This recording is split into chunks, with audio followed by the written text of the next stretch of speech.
analyzed the conditions of the Constitution and damned it for both compromises, but for the failure to apply the more left-wing part of the Constitution in a more radical way. So he wanted to use that Constitution temporarily in order to advance for a social market society. And none of this worked. Francis Neumann worked with the Canadian constitutional structure, but tried to produce kind of reformist within that structure. But he was very frustrated by it. And in 1932, he wrote to Schmidt saying he was wavering in his belief that socialism could be achieved without revolution, and that was the idea that he sustained the SPD was the main justification for its cooperation with the Weimar work. Okay, so you've got people who are talking to each other. They're in the same intellectual community. They're friends and students. They have radically different political views, but very much common analysis. And the ones on the left, especially Horkheimer, turn to becoming not just mild critics of the Constitution, but they become essentially anti-constitutional. And this is sort of key to everything that follows. When the Constitution collapsed, they, in fact, got their wish, but obviously the wish that got was the exact opposite outcome of what they anticipated. And this obviously haunted them the rest of their lives. So much later, Horkheimer in 1961 book says, everything in the chain of repressive action at the disposal of the Weimar Republic had been used differently. That is, the judiciary had not protected and likely punished the Hitler. Would the sense of the sum of the power still go in the Hitler?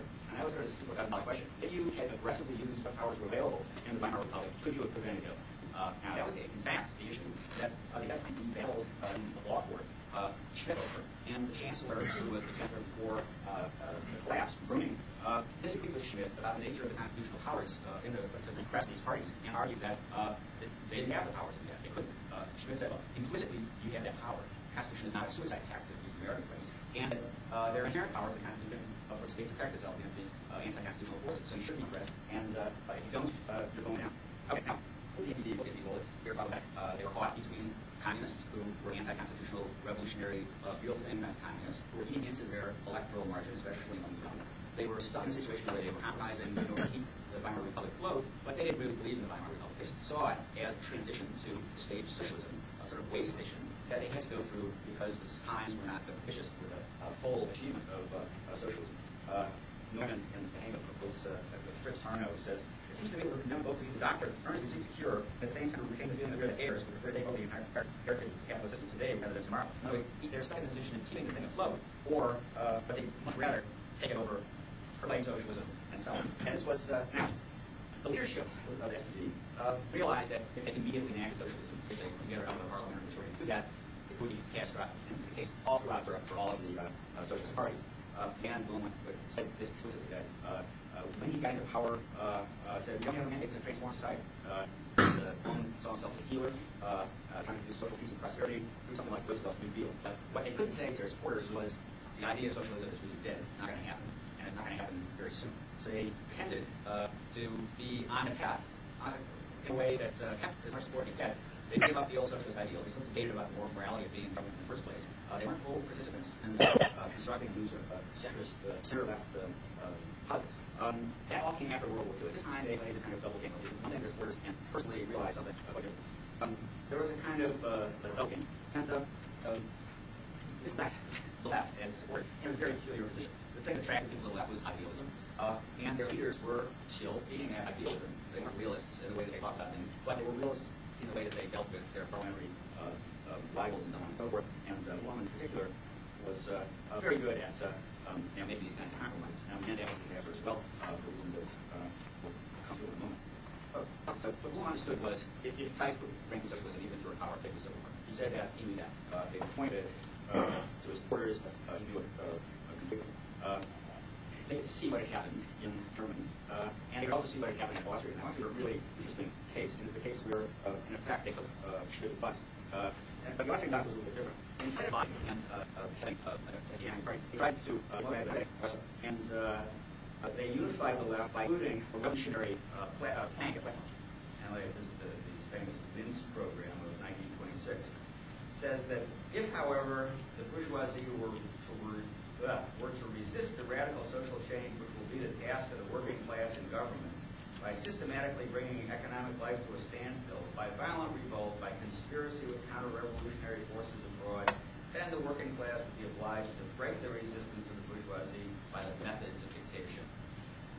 This is Bruno Kreisky says in his memoirs that this is probably Otto Bauer. It sounds like Otto Bauer. So that great Austro-Marxist guy that you love so much, and the Tom Bottomore made so much of, was the person who stuck this language in, which was terrific from the point of view of solidarity on the left. It kept the young from defecting.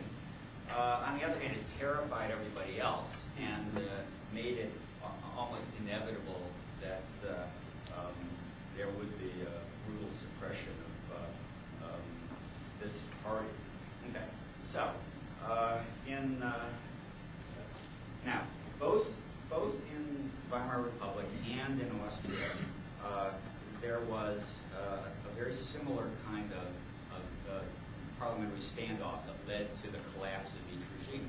And both of them had to do with fiscal issues, very small fiscal issues, that the left refused to compromise on. And this was in the middle of a financial crisis. Rather than cut some pensions and benefits for the working class, they said no. And as a result, these regimes collapsed. What came out of it in the Weimar Republic was Hitler was appointed chancellor, and you know all that followed from that. In Austria, a guy named Engelbert Dollfuss took over and suppressed the left. He was a dictator, operated as kind of a dictator. He was terrified of the Germans and the Nazis. He suppressed them as well. And that was Schmidt's recipe. You've got to take these anti-constitutional parties and shut them down and protect the state, even if you can't protect functioning liberal democracy. Okay, so he announced this war on two-front war against the Nazis and the left, and he banned both of them. It didn't work out. The Nazis assassinated him, and they were supported by the Nazi party across the border, and so on. Okay, so similar kinds of problems and similar kinds of choices.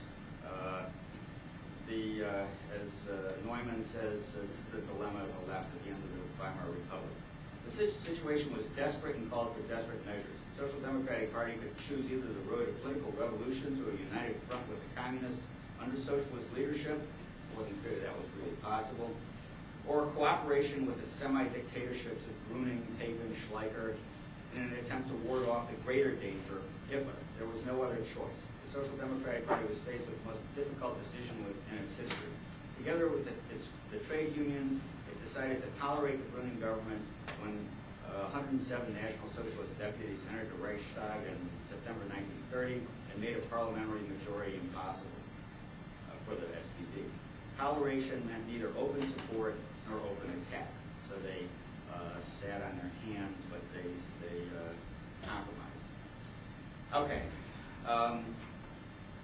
Now, one part of this story gives the SPD a kind of cast. It says that Brüning, who was put in austerity measures, became a Hunger chancellor, was himself a kind of bad guy authoritarian, and the SPD was right to resist him, and it was just too bad, it turned out, that this led to a series of accidents to the extent of Hitler. Now, to tell a story this way, Schmidt becomes one of the advocates of authoritarianism as one of the bad guys. But the question is, who was really a defender of the Republic here? Was it the critics on the left of the Republic? Well, that doesn't work too well. Was it the SPD that was tepid in its support of the Republic? That doesn't work too well either.